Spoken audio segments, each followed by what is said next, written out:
I could have jumped out on his ass in Vegas. The rapper was shot inside of a BMW while stopped at a red light on Koval and Flamingo. But Snoop is like, hold on, don't f this up. Did Snoop Doggy Dogg have anything to do with Tupac's murder? I'm like, cuz, you going to Vegas? He do me like this. Only Snoop Doggy Dogg can really answer that question.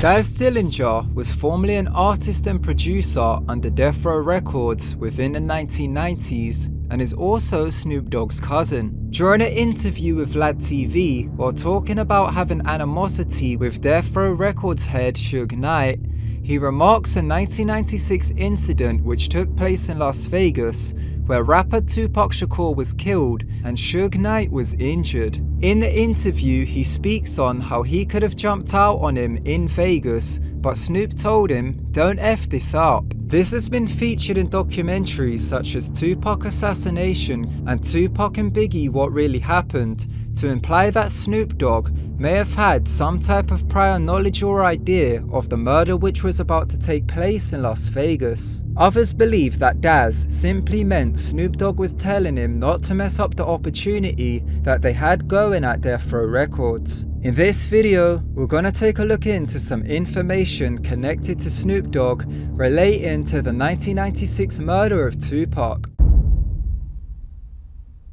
Snoop Dogg is an American rapper who was signed by Suge Knight in 1992 to gangsta rap record label Death Row Records, and he released his debut album Doggy Style under the label in 1993, which sold over 4 million copies. While signed to Death Row Records, Snoop Dogg was involved in several controversies, such as the Rampart scandal and a murder case in 1993. Suge Knight, between 1993 and 1994, gave $300,000 to former Compton cop Reggie Wright Jr. to start Rightways Protective Services to start supplying Death Row Records with police security. A police report by LA detective Russell Paul claims he believes that there was evidence which showed police from the LAPD Rampart scandal were supplying security for Death Row Records, being paid upward of $75 per hour. Now, the Rampart scandal was a crazy police corruption scandal in the 1990s,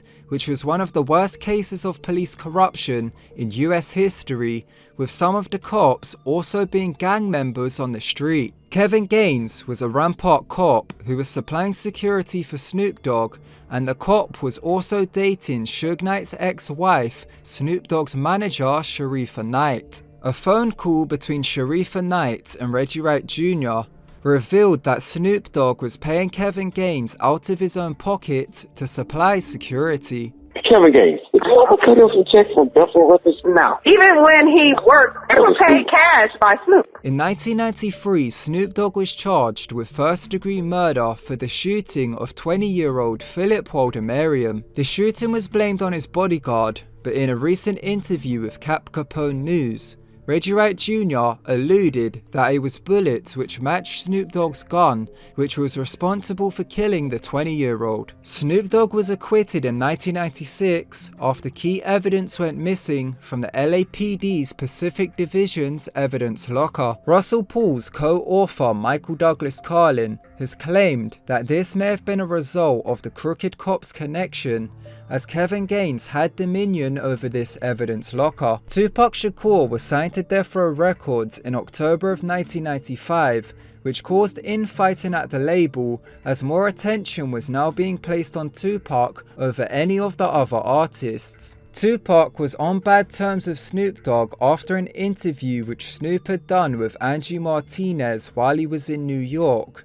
where he said he had love for New York artists Biggie and Puffy. Tupac and Suge Knight had bad blood with the New York artists going back to 1994, and Biggie had even got Snoop Dogg's trailer shot at while he was in New York in 1995. Therefore, Tupac felt as if Snoop Dogg was a traitor and a feud started between them. Daz Dillinger, who was an artist and producer under Death Row Records and is also Snoop Dogg's cousin, claimed that by 1996, he and Snoop Dogg had become sick of Death Row, and Crip gang members they were affiliated with started making diss records towards Death Row. Suge Knight, during a prison interview, claimed that towards the end, Tupac and Snoop Dogg hated each other. Tupac and Snoop at the end hated each other.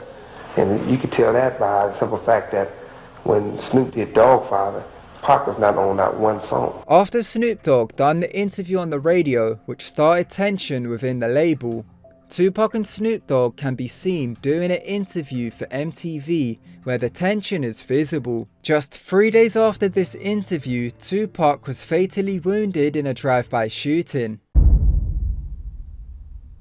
The day after the interview, Snoop Dogg flew back to Los Angeles with Suge Knight and Tupac, where Snoop Dogg slept with a knife and fork in his hands and a blanket over his head as he feared something was going to happen to him. After leaving the plane, he then asked Tupac on the runway if he was going to Las Vegas, but Tupac ignored him. Snoop Dogg, along with Daz Dillinger, refused to go to Las Vegas, with the trip occurring on the 7th of September 1996. An FBI report shows that although Snoop Dogg was not in Las Vegas, Kevin Gaines was working for the LAPD under a special assignment for 2 days prior to the trip to 2 days after Tupac was murdered. Sharifa Knight and Reggie Wright Jr. discussed in a phone call how Kevin Gaines was paid for something which happened in Las Vegas, but Suge Knight didn't know about it. Kevin Gaines. I'll cut him some checks from Buffalo Records now. Even when he worked, it was paid cash by Snoop.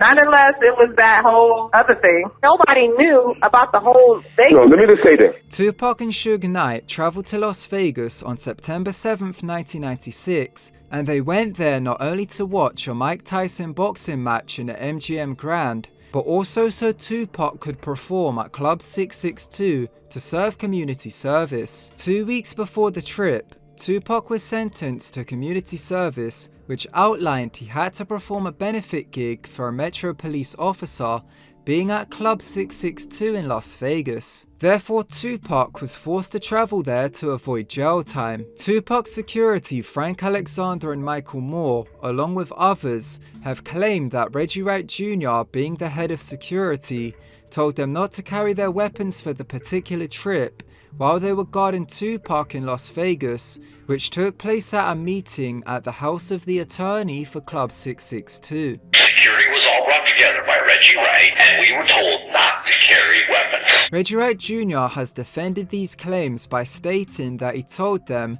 only to not carry their weapons in the club.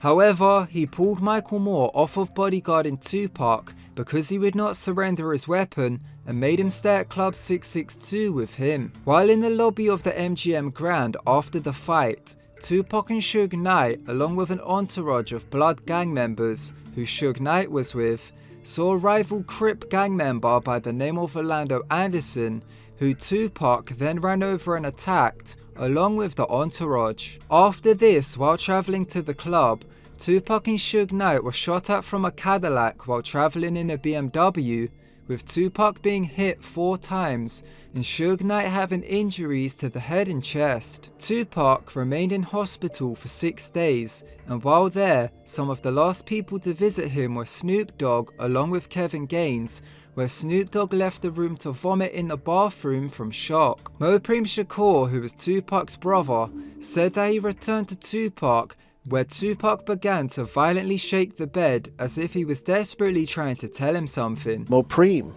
visited when he was with Tupac, said that the bed was shaking and Tupac was trying to tell him something, like Tupac wanted to get out of there. Snoop was among the last to visit Tupac Shakur. Everybody goes rushing over to see Snoop. That creates an opportunity. Shortly after this, Tupac suffered 4 consecutive heart attacks, so his mother decided to take him off life support and let him be at peace. An overdose of oxytocin could easily cause a heart attack. And so it would have been fairly simple to kill Tupac in that hospital. 2 years later in 1998, Chris Blatchford of Fox News received the confession letter, which in the letter it alleged and made claims that Snoop Dogg's cousin Lil Half Dead was the alleged shooter. Lil Half Dead afterwards released an album called Dead Serious, which showed him as the Terminator, and behind him he showed a Tupac lookalike shot dead, with another person who looked like Tupac's close friend Yaki Gaddafi, who was also killed just 2 months after Tupac. Tupac's murder still remains unsolved, and the main suspect became Orlando Anderson, who was jumped in the MGM Grand, with his uncle Keefe D confessing the crime on tape to a former LA cop. Now otherwise, some people believe the claims which were made in the confession letter given to Fox News. Suge Knight, in a recent prison interview done with Michael Douglas Carlin, claimed Orlando Anderson was not the shooter and claims he feels the Rampart scandal may have been involved. And the sad thing about it, Orlando wasn't even the shooter, you know? In this video, we took a look into the information around Snoop Dogg in relation to the murder case of Tupac. Some believe, due to Daz Dillinger's comments during the Vlad TV interview, maybe they knew something prior to the incident. Others believe Daz was simply saying Snoop Dogg didn't want him to mess up the opportunity that they had going on at Death Row Records. When Suge Knight was getting out of his first prison stint in 2001, he put death threats out to Snoop Dogg through the Death Row website. Let me know what your thoughts are on all this in the comment section below. Thank you so much for watching. If you enjoyed the video, smash the thumbs up button. Also, don't forget to subscribe and press the bell button so you can get all the future notifications for when I upload. Once again, thank you so much for watching, and until next time, goodbye.